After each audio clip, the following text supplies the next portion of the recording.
So hello everyone, welcome back to the another video. So आज आपके लिए जो है physics class 9 chapter number 1 motion की वीडियो लेकर आए हैं इसके अंदर.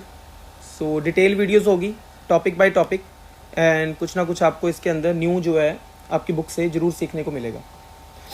So let's start with the first definition is motion.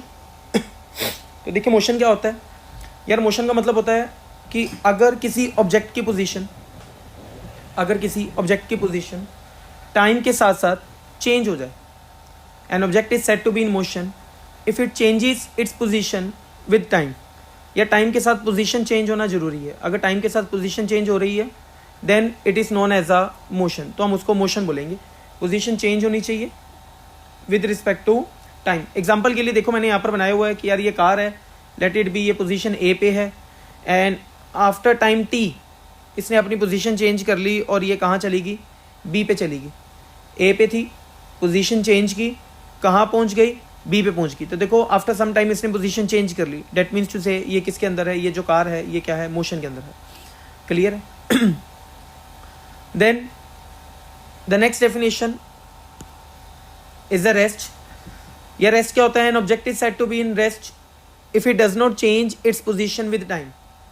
कि अगर इसकी पोजीशन, ऑब्जेक्ट की पोजीशन विद टाइम चेंज ना हो then it is known as a rest. Example के लिए आप अपनी एग्जाम्पल ले लो, है ना. तो बेड पे बैठे हैं, सपोज वेकेशन चल रही हैं, तो सुबह 9 बजे हैं तब भी बेड पे हैं, 10 बजे हैं तब भी बेड पे हैं, 11 बजे हैं तब भी बेड पे बैठे हैं, है ना. तो इसका मतलब आप किसके अंदर हो, रेस्ट के अंदर हो. भाई रेस्ट पोजीशन के अंदर हो. बहुत थक लिए, है ना, बहुत ज़्यादा पढ़ लिया. सो एग्जाम्पल आप अपनी ले लो सबसे अच्छा, जिसकी पोजीशन टाइम के साथ चेंज ना हो. लेकिन वन थिंग नोटिस में रखना कि पोजीशन अगर थोड़ी सी भी चेंज हो तो वो मोशन में होगा. चाहे आप बेड से थोड़ा सा अपनी पोजीशन जहाँ लेटे हैं, थोड़ा सा आफ्टर सम टाइम थोड़ा सा आप दूर जाके लेट जाओ, है ना. तो अगर टाइम के साथ पोजीशन चेंज हो रही है देन वो मोशन में होगा, और अगर टाइम के साथ पोजीशन चेंज नहीं हो रही है देन वो किसके अंदर होगा, रेस्ट के अंदर होगा.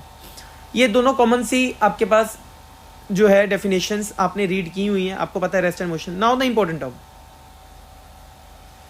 a very important concept, a very important term, that is rest and motion are relative terms. What does it mean कि यार रेस्ट और मोशन एक दूसरे से जुड़े हुए हैं. इसका क्या मतलब है. इसका मतलब है यार कि अगर कोई object, if an object is at rest then at the same time it is in motion also. Definition को अंडरस्टैंड करो कि यार अगर कोई ऑब्जेक्ट रेस्ट के ऊपर है फिर भी उस टाइम के ऊपर वो मोशन में भी होगा. एग्जाम्पल के लिए जैसे आप लेटे हुए हैं, सपोज बेड पे सो रहे हैं. अब आप बोलोगे सर मेरी पोजीशन तो चेंज हो नहीं रही, मैं तो रेस्ट पे हूँ, है ना. बट इस डेफिनेशन के अकॉर्डिंग ये तो कह रहा है कि यार कि अगर मैं रेस्ट पे हूँ तो मैं मोशन में भी होऊंगा. मतलब मैं दोनों जगह हूँ, रेस्ट पे भी हूँ, मोशन में भी हूँ. ये कैसे पॉसिबल है, ये कैसे पॉसिबल है, दिस इज द क्वेश्चन. तो यार ये कैसे पॉसिबल है, इसके लिए ना आपको अपना जो व्यू है, जो रेफरेंस व्यू है, वो आपको ना चेंज करना पड़ेगा. एग्जाम्पल के लिए मैं एग्जाम्पल देता हूँ. सपोज यार कि आप बस में ट्रैवल कर रहे हैं. सपोज यार ये बस है, ठीक है, ये विंडोज हैं, आप कहीं यहाँ बैठे हुए हैं, ये सारे बंदे बैठे हुए हैं, ठीक है, ये सारे बैठे हुए हैं. तो यार अगर तो आप बस के अंदर देखोगे,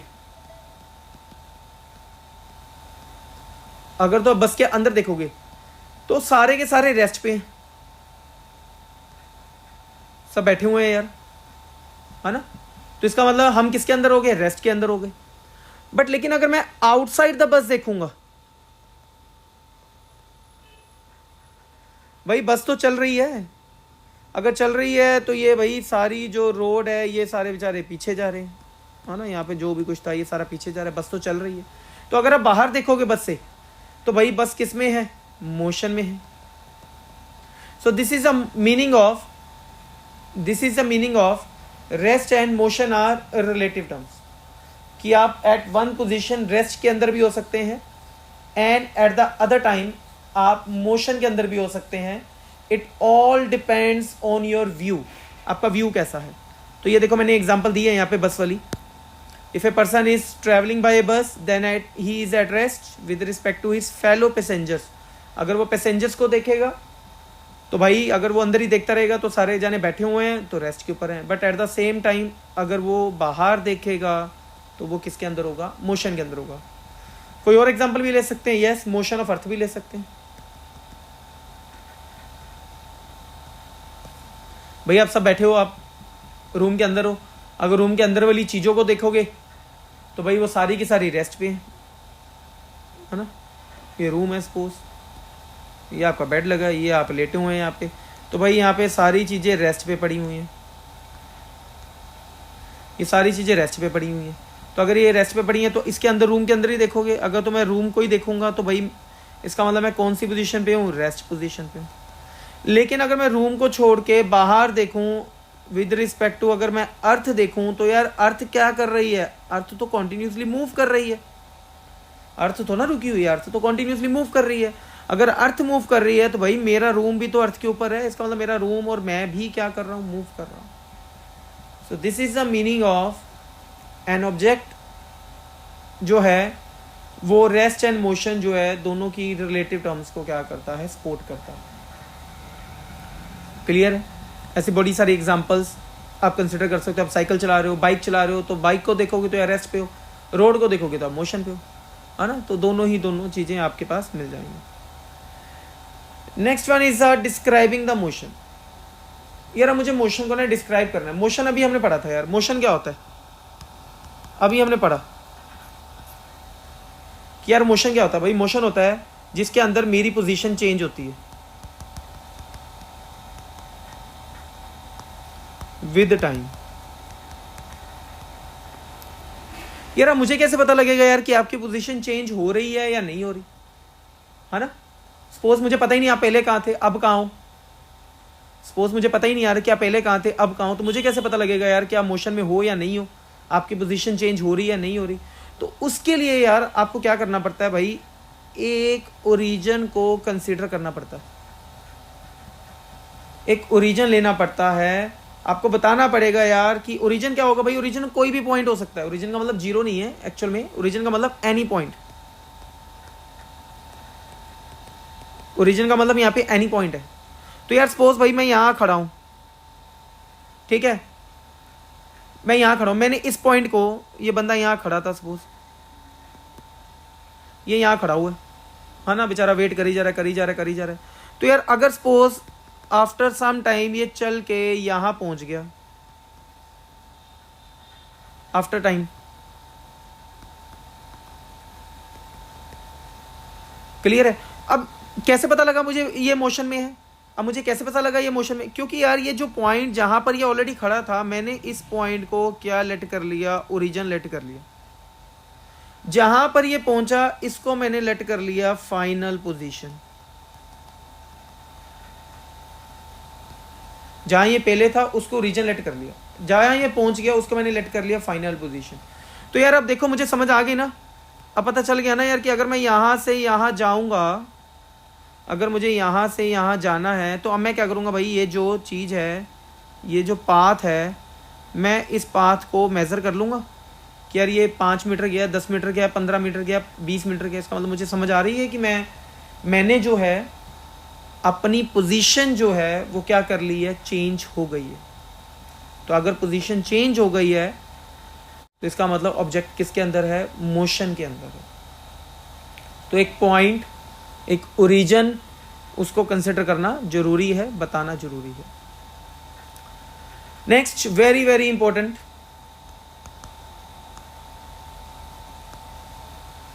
डिस्टेंस एंड डिस्प्लेसमेंट।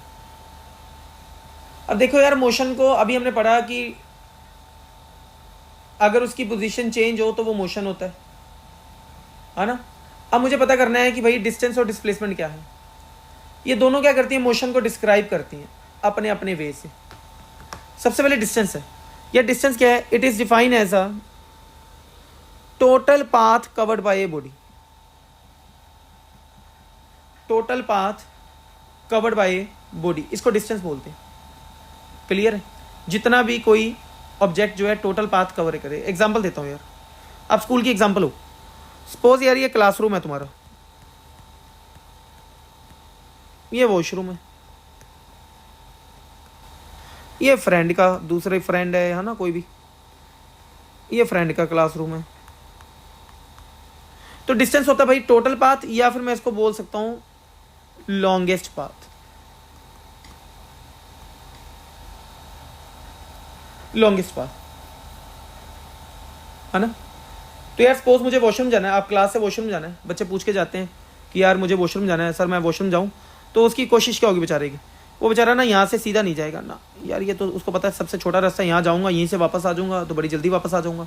वो बेचारा क्या करेगा, यहाँ से निकलेगा, ये फ्रेंड का क्लासरूम आ गया, इसको हाय बाहर से बोलेगा, बोल के फिर ये वॉशरूम जाएगा, है ना। सबसे बड़े वाला रास्ता, the longest path, longest path, उसको क्या बोला जाता है, डिस्टेंस बोला जाता है।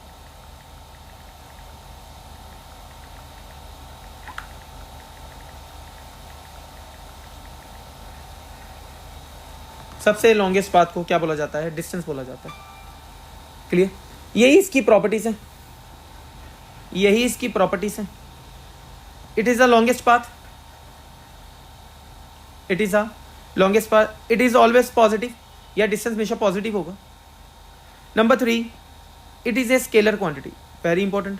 क्या मतलब होता है यार स्केलर का, वापस आते हैं इसके ऊपर, डायग्राम के ऊपर।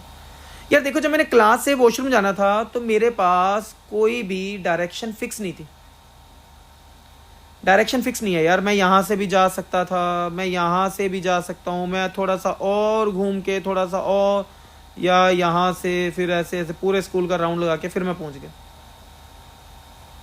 क्योंकि मुझे सबसे लंबे वाला रास्ता कवर करना है ना। तो वो कितने भी हो सकते हैं यार, एक क्लास छोड़ के आप दूसरी क्लास, तीसरी क्लास, कहीं से भी मूव कर सकते हो। तो स्केलर का मतलब होता है जिसके अंदर डायरेक्शन फिक्स ना हो।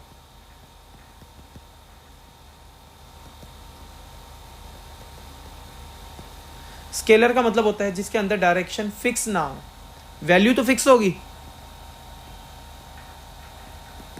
वैल्यू तो होगी, मतलब मैग्नीट्यूड तो फिक्स होगा, बट जो डायरेक्शन है वो फिक्स नहीं होगी। इसलिए इसको क्या बोला जाता है, डिस्टेंस को क्या बोला जाता है, स्केलर क्वांटिटी बोला जाता है। तो देखो यार, आपके पास अगर डिफरेंस, क्योंकि बाद में ना डिफरेंस आता है पेपर में, differentiate between distance and displacement, तो आप ये पॉइंट्स उसके अंदर, मैं भी डिस्प्लेसमेंट भी रीड करेंगे, तो ये पॉइंट आप उसके अंदर लिख दो सारे के सारे। तो यही आपका डिफरेंस है। और न्यूमेरिकल के लिए बस ये माइंड में रखना यार कि डिस्टेंस का मतलब सबसे बड़े वाला पाथ होता है, ठीक है। Next, move to the next part, displacement. या डिस्प्लेसमेंट क्या कहता है, या displacement is a shortest path. भाई ये सबसे छोटा रास्ता होगा जो आप कवर करोगे, सबसे छोटा रास्ता कवर करना है। सपोज यार ये डायग्राम फिर वही आ गया, ये क्लासरूम है, ये वॉशरूम है, और ये क्या है जी, ये मेरे पास क्या है, अगेन फ्रेंड का क्लासरूम। भाई अब अगेन वॉशरूम जाना है ना, बहुत ज़्यादा इमरजेंसी है भाई, बहुत ज़्यादा वाली इमरजेंसी, रुका नहीं जा सकता। तो आप क्या करोगे यार, भाई अब यहाँ से थोड़ा ना जाओगे, अब थोड़ा ना यहाँ से सबसे बड़े वाला बीच में निकल जाएगा ना, ना ना ना, अब यहाँ से नहीं जाओगे। अब क्या करोगे यार, अब सबसे छोटा रास्ता दिख रहा है आपको, भाई यहाँ से यहाँ मैं जा सकता हूँ, है ना, यहाँ से यहाँ हम जा सकते हैं, शॉर्टेस्ट पाथ, जो सबसे शॉर्टकट वाला रास्ता हो, सबसे छोटा रास्ता हो। तो यार अगर ये सबसे छोटा रास्ता है, इस छोटे रास्ते को क्या बोला जाता है, डिस्प्लेसमेंट बोला जाता है। यार है ये भी डिस्टेंस ही, भाई डिस्प्लेसमेंट भी डिस्टेंस ही होती है, लेकिन ये सबसे छोटी वाली, मतलब सबसे छोटे वाले डिस्टेंस को डिस्प्लेसमेंट बोलते हैं।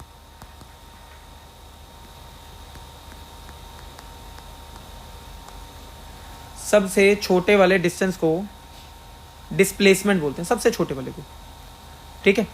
अब यार एक दिमाग लगाओ, क्या किसी चीज़ में, जैसे मैं यही एग्जांपल ले लूँ, क्या किसी चीज़ में डिस्प्लेसमेंट एक से ज़्यादा हो सकती है? क्या डिस्प्लेसमेंट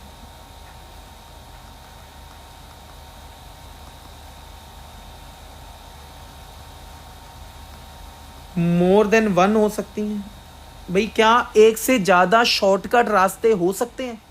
आपको स्कूल से घर जाना है, तो क्या आपके स्कूल और घर के बीच में जितने भी आपके रास्ते हैं, क्या वो उनमें से जो सबसे छोटे रास्ते होंगे, क्या वो एक से ज़्यादा हो सकते हैं? नहीं यार, दिमाग लगाओ। क्योंकि मैं खुद बोल रहा हूँ कि शॉर्टकट रास्ता या शॉर्टकट हमेशा एक ही होता है। जो सबसे छोटे वाला रास्ता होगा ना, वो एक ही होगा। इसका मतलब यहाँ से एक पॉइंट क्लियर है कि जो डिस्प्लेसमेंट होती है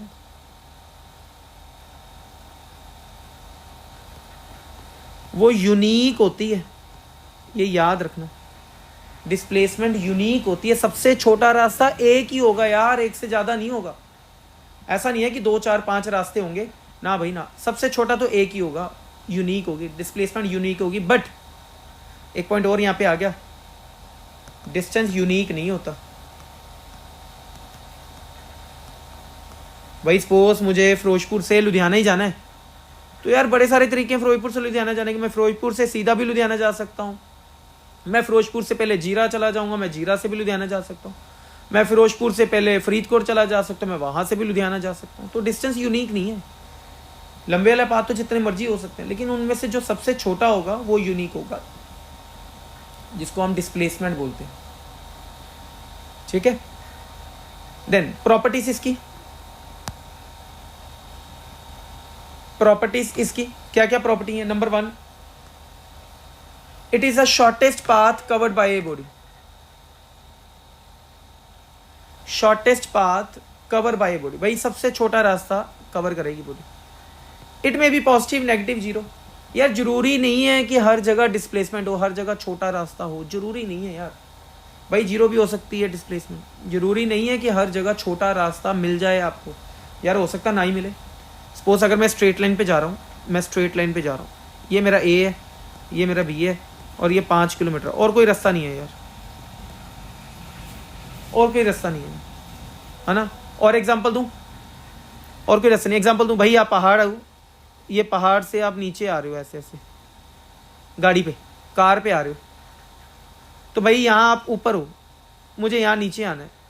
एक ही रास्ता यार कि आपको ऐसे घूम के ही आना पड़ेगा, जैसे जैसे सड़क आ रही है। अब ये तो है नहीं मैं बोलूँ भाई ये कार लेके सीधा आ जाओ कार के साथ ही नीचे ना, इस केस में डिस्प्लेसमेंट नहीं होगी, जीरो होगी। क्लियर है? तो जरूरी नहीं है कि हर केस में डिस्प्लेसमेंट मिले, छोटा रास्ता मिले, ये जरूरी नहीं है। It is a vector quantity, ये हम डिस्कस कर चुके हैं अभी। अब वेक्टर का मतलब, स्केलर का मतलब था जिसमें डायरेक्शन फिक्स ना हो। वेक्टर का मतलब क्या होता है? डायरेक्शन फिक्स्ड होगी। भाई डायरेक्शन फिक्स्ड होगी, एक ही डायरेक्शन होगी, जैसे ये था एक ही डायरेक्शन होगी। ऐसा नहीं है कि और बहुत सारी डायरेक्शन होगी, फिक्स होगी, एक ही होगी। सो this is all about the distance and displacement. I hope आपको समझ आया होगा कि यार डिस्टेंस सबसे लंबे वाला रास्ता, डिस्प्लेसमेंट सबसे छोटे वाला रास्ता। क्लियर? डिस्टेंस सबसे लंबे वाला रास्ता, डिस्प्लेसमेंट सबसे छोटे वाला रास्ता। तो देखो अब इससे रिलेटेड कुछ क्वेश्चंस मैं आपके लिए लेकर आया हूँ, बड़े मज़ेदार, बड़े इंपॉर्टेंट क्वेश्चंस हैं। ठीक है, तो ये कर जाओ, बस इन्हीं में से आएंगे आपके पास अगर न्यूमेरिकल आएगा तो। First question, choose the correct option. यार इनमें से सही बताना है क्या है। नंबर 1, क्या डिस्टेंस डिस्प्लेसमेंट से छोटा होता है? ना भाई ना, अभी हमने पढ़ा था डिस्प्लेसमेंट सबसे छोटे वाला रास्ता होता है, तो डिस्प्लेसमेंट छोटी होती है।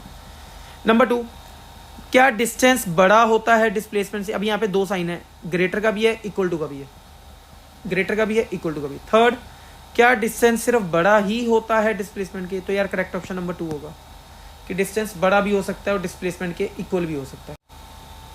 क्लियर? बड़ा भी होगा, डिस्प्लेसमेंट के इक्वल भी होगा। जैसे यार ये एग्जांपल ले रहा था मैं कि अगर मैं स्ट्रेट लाइन में हूँ, ये 5 किलोमीटर का रास्ता है और कोई रास्ता ही नहीं है, तो भाई यही मेरा सबसे बड़ा रास्ता है और यही मेरा सबसे छोटा रास्ता है।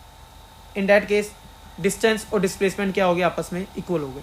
तो डिस्प्लेसमेंट या तो बड़ी होगी डिस्प्लेसमेंट से, डिस्टेंस बड़ा होगा या तो डिस्प्लेसमेंट से, या उसके बराबर हो सकता है। सेकेंड क्वेश्चन वेरी इंपॉर्टेंट, बहुत बार आता है यार, ये पेपर में भी आ जाता है कुछ नहीं, क्वेश्चन को सिर्फ समझो यार, पहले डायग्राम से समझते हैं इसको। एक क्वेश्चन है, farmer moves along the boundary of a square field of side 10 metre in 40 second, what will be the displacement, ये मेरे ख्याल से कंप्लीट नहीं है, आफ्टर 2 मिनट एंड 20 सेकंड। ठीक है, आई गेस यही क्वेश्चन है यार। कहता है एक फार्मर है, उसके पास एक स्क्वायर फील्ड है। लो मैं एक स्क्वायर फील्ड बना देता हूँ, ये लो, ये स्क्वायर फील्ड है, इसकी जो लेंथ है ना ये 10 मीटर है। स्क्वायर है तो सारी सेम होंगी। यार वो कहता है वो एक रेवोल्यूशन जो है ना, मतलब एक चक्कर जो है ना 40 सेकंड में पूरा करता है। मान लो यार मैंने पहले बोला था अगर मुझे मोशन को डिस्क्राइब करना है तो आपको ना पहले ओरिजिन लेना पड़ेगा, सबसे पहले तो मानना पड़ेगा आप कहाँ हो। यार भाई अगर नहीं मानोगे तो क्वेश्चन नहीं होगा, ये भी आप कंफ्यूज हो जाओगे। तो मान लो यार, पहले तो मान लेनी चाहिए किसी के ना, तो मान लो भाई आप यहाँ खड़े हो। चलो शुरू करते हैं चक्कर लगाने, ठीक है। मैंने पहला चक्कर लगाया, ये मैं गया भाई, वापस आ गया, मुझे लगे 40 सेकंड। मेरे पास टोटल टाइम है 2 मिनट 20 सेकंड। 2 मिनट का मतलब 120 सेकंड प्लस 20 सेकंड कितने हो गए, 140 सेकंड है जी मेरे पास। चलो चलें जी, 40 तो निकल गए, एक चक्कर हो गया, ब्लू लाइन जो है एक चक्कर हो गया, 40 सेकंड मेरे खत्म हो गए। अब मैं चल रहा हूँ, मैं पेन चेंज कर देता हूँ। चलो मैंने फिर से दूसरा चक्कर लगाना शुरू किया, ग्रीन से एक और 40 सेकंड खत्म हो गए भाई, 80 सेकंड हो गए मेरे पास, अभी भी 140 सेकंड थे। चलो आगे एक और चक्कर लगाते हैं, चलिए एक और चक्कर लगाते हैं। मैं एक और बार गया, फिर से वापस आ गया वहीं पे, ब्लैक पेन मैंने यूज़ किया भाई, 40 सेकंड एक और, देखो 120 सेकंड तो हो गए मेरे पास से, 140 सेकंड। चलो और चलते हैं, फिर चलते हैं। मैंने फिर से स्टार्ट किया, अब देखो जैसे ही मैंने स्टार्ट किया अब मेरे पास तो बचे सिर्फ 20 सेकंड। अगर मुझे चक्कर पूरा लगाना है तो मुझे चाहिए 40 सेकंड, है ना, क्योंकि 120 सेकंड तो मैं यूज़ कर चुका हूँ, 3 चक्कर लगा चुका हूँ। अगर मुझे इसको पूरा चक्कर लगाना है मुझे 40 सेकंड चाहिए, बट मेरे पास 20 ही है, तो चलिए जी मैं 20 तक चलूँगा। 20 तक मतलब आधे रास्ते तक। यार ये पहुँच गया मैं आधे रास्ते तक, ठीक है, ये पहुँच गया मैं आधे रास्ते तक। यहाँ आके मैं रुक गया क्योंकि टाइम खत्म हो गया मेरे पास। अब मुझे निकालना है डिस्प्लेसमेंट। तो यार यहाँ से अब मैं यहाँ पहुँचा, इस पॉइंट को नाम दे दिया बी। डिस्प्लेसमेंट का मतलब सबसे छोटा रास्ता मुझे निकालना है। यार सबसे छोटा रास्ता कौन होगा भाई, यहाँ से यहाँ जाने का सबसे छोटा रास्ता कौन होगा यार, ये वाला ही होगा। ये अब आपके सामने ये जो है कुछ ऐसा आपके पास ट्रायंगल बन गया आई गेस। ये भी 10 है, ये भी 10 है, ये मुझे निकालना है। तो यार ये पाइथागोरस थ्योरम नहीं लग रही, तो निकाल दो यार। कैसे निकालेंगे, बेस का स्क्वायर प्लस परपेंडिकुलर का स्क्वायर, ठीक है जी, बेस का स्क्वायर प्लस परपेंडिकुलर का स्क्वायर, ये डिस्प्लेसमेंट होगी मेरे। तो ये हो गया मेरे पास अंडर रूट ऑफ 10 का स्क्वायर 100, 10 का स्क्वायर 100, अंडर रूट ऑफ, लो हो गया क्वेश्चन। एक सिंगल लाइन में क्वेश्चन हो जाना था। थोड़ा सा प्रैक्टिकली सोचना कि यार ओरिजिन लेना जरूरी था। अगर आप ओरिजिन नहीं लोगे ना तो आपको पता ही नहीं होगा यार कि आपने कहाँ जाना है, कहाँ से चले, कहाँ पहुँचे, तो आप कंफ्यूज हो जाओगे। तो कंफ्यूज नहीं होना यार, है ना।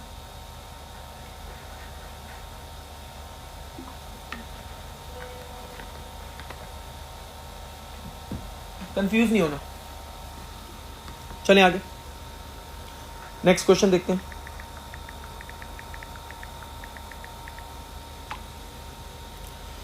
Third, which one of the following is true for the displacement. भाई इनमें से बताना है कि सही कौन है डिस्प्लेसमेंट के लिए। बता देते हैं यार क्या है। It can not be zero, displacement zero नहीं होती यार, ये तो फॉल्स है यार। हो सकती है, हो सकती है, डिस्प्लेसमेंट तो जीरो हो सकती है ना, पढ़ा था हमने। Number 2, its magnitude. यार वो कह रहा है कि डिस्प्लेसमेंट का जो मैग्नीट्यूड है, मैग्नीट्यूड का मतलब पॉजिटिव लेना है, वो ग्रेटर होता है डिस्टेंस से। भाई ये बता दो, ये सही कर रहा है ना, गलत है भाई, ये भी गलत है। अभी पढ़ा था हमने भाई, डिस्टेंस बड़ा होता है डिस्प्लेसमेंट से, डिस्प्लेसमेंट थोड़ा बड़ी होती है। चलिए नेक्स्ट क्वेश्चन कहता है John travels 250 miles to the north. लो जी बना लेते हैं यार, यहाँ पे नॉर्थ वगैरह की बात कर रहा है तो ये होता है ईस्ट, वेस्ट, नॉर्थ, साउथ। कहता है जी 250 माइल्स गया नॉर्थ पे, यार ये ऊपर की तरफ गया 250, ठीक है। इसको मैंने ओरिजिन मान लिया, ओरिजिन मानना जरूरी है, पता है आपको। इसको मैंने ओरिजिन मान लिया, ठीक है। देन वो कह रहा है tracks to back tracks to south for 105 miles. लो जी 105 माइल्स के तक वापस आ गया, यहाँ पहुँचा था, कुछ सामान भूल गया घर पे, ये वापस आ गया, ये वापस आ गया। कितना डिस्प्लेसमेंट बताओ, यह डिस्प्लेसमेंट क्या होता है भाई, सबसे छोटा रास्ता। अब देखो इसकी ये यहाँ पे आ गया, यहाँ पहुँच गया सर। तो भाई डिस्प्लेसमेंट क्या होती है पता में, इनिशियल और जो फाइनल है उनके बीच वाला सबसे छोटा रास्ता।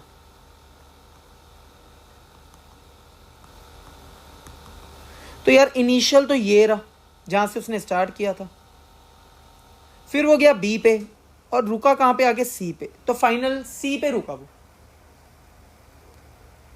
फाइनल सी पे रुका वो आके, ठीक है। अब सी पे आके फाइनल रुका, तो आपको यार ए और सी के बीच में डिस्टेंस बताना है। तो यार ये देखो ये 250 था, उसमें से 105 वो वापस आ गया, ये 145 माइल्स जो है ये मेरे पास क्या होगी डिस्प्ले। अच्छा इसी क्वेश्चन में अगर डिस्टेंस पूछता तो भाई मैं सबसे बड़े वाले पे जाता, पहले मैं जाता ए से बी, फिर मैं जाता बी से सी। मुझे सबसे बड़े वाला निकालना था, मैं सबसे पहले ए से बी जाता 250, फिर मैं बी से सी आता 105, तो यार ये हो जाना था 355 माइल्स, ठीक है। आपको समझ आया डिस्टेंस और डिस्प्लेसमेंट। तो डिस्प्लेसमेंट यार इनिशियल और फाइनल के बीच में सबसे छोटा रास्ता। चलिए लास्ट क्वेश्चन है ये। अब आपके पास यहाँ पे गिवन है जी, कहता है एक ऑब्जेक्ट है जिसके अंदर A B C D E and F point given है और हर स्केयर 0.5 है। तो यार ये इस डायग्राम में जो भी ये स्केयर है ना, ये 0.5 है, ये भी 0.5 है, ये भी 0, ये सारे 0.5 है। मैं सबसे पहले मार्क कर देता हूँ, आपके लिए इजी हो जाएगा। लो जी, पहले क्या निकालना है, calculate the distance covered by the object, या डिस्टेंस निकालना है। अब डिस्टेंस कहाँ से कहाँ, देखो ए ओरिजिन इसने कहाँ से स्टार्ट हुआ, ओरिजिन ये ओरिजिन हो गया मेरा जहाँ से स्टार्ट हुआ, रुका कहाँ जाके एफ पे, ये मेरी फाइनल होगी पोजीशन। तो भाई डिस्टेंस क्या होता है, लो निकाल दो, सबको प्लस कर दो, 1 2 3 4 5 6 7 8 9 10 11 12 13। तो यार डिस्टेंस क्या हो गया, सबसे लंबे वाला रास्ता 13 इंटू 0.5 डेट इज 6.5, ठीक है जी 6.5 किलोमीटर, ये तो होगी मेरी डिस्टेंस। आगे क्या पूछ रहा है, find the magnitude of the displacement, कहता है डिस्प्लेसमेंट भी निकालो। यार अब ध्यान से देखो, ये मेरी फाइनल पोजीशन है, ठीक है, ये मेरी फाइनल पोजीशन है, ये मेरी इनिशियल पोजीशन। तो यार डिस्प्लेसमेंट क्या होता है, इनिशियल और फाइनल के बीच में छोटा रास्ता, तो वही छोटा रास्ता तो ये वाला होगा। पर अभी निकलेगा कैसे यार, अभी ये निकलेगा कैसे, तो इसके लिए मैं क्या करता हूँ, यहाँ पे ये देखो एक परपेंडिकुलर ड्रॉ कर देता हूँ। तो ये मेरे पास पाइथागोरस थ्योरम बन गई वापस, इसको बी नाम दे दो। तो अगर मुझे ए एफ निकालना है, उसका फॉर्मूला हो गया ए बी का स्क्वायर प्लस बी एफ का स्क्वायर। ए बी की वैल्यू कितनी है 1 2 3 4, 4 का मतलब 2 हो गया ये। बी एफ भी कितना है 1 2 3 है यहाँ पे, तो 2 का स्क्वायर हो गया 4।